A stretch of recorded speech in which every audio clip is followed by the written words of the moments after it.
कीलक स्तोत्र प्रारंभ। महर्षि मार्कंडेय जी बोले, निर्मल ज्ञान रूपी शरीर धारण करने वाले, देवत्रयी रूप दिव्य तीन नेत्र वाले, जो कल्याण प्राप्ति के हेतु हैं तथा अपने मस्तक पर अर्धचंद्र धारण करने वाले हैं, उन भगवान शंकर को नमस्कार है। जो मनुष्य इन कीलक मंत्रों को जानता है वही पुरुष कल्याण की प्राप्ति करता है। जो अन्य मंत्र को जप कर केवल सप्तशती स्तोत्र से ही देवी की स्तुति करता है, उसको इससे ही देवी की सिद्धि हो जाती है। उन्हें अपनी कार्य की सिद्धि के लिए दूसरे की साधना करने की आवश्यकता नहीं है।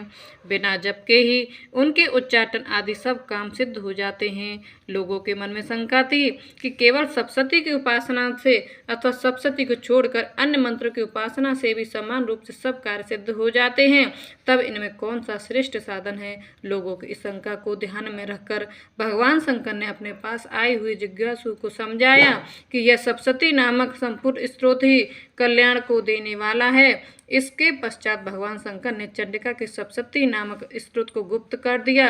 अतः मनुष्य इसको बड़े पुण्य से प्राप्त करता है। जो मनुष्य कृष्ण पक्ष की 14 अथवा अष्टमी एकाग्रचित होकर देवी को अपना सर्वस्व समर्पित कर देता है और फिर उसे प्रसाद रूप में ग्रहण करता है, उस पर माँ दुर्गा प्रसन्न होती है, अन्यथा नहीं होती। इस प्रकार सिद्धि के प्रतिबंधक रूप कीलक के द्वारा भगवान शंकर ने इस स्रोत को किलित कर रखा है। जो पुरुष इस सप्तशती को निष्किलन करके नित्य पाठ करता है वह सिद्ध हो जाता है, वही देवों को पार्षद होता है और वह गंधर्व होता है।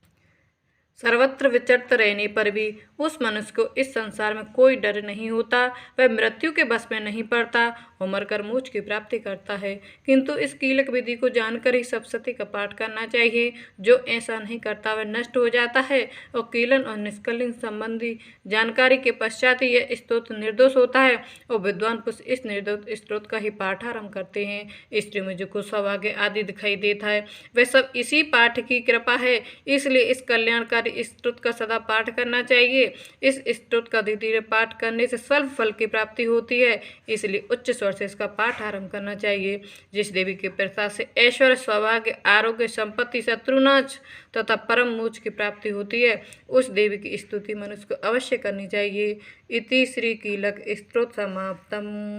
जय माता दी।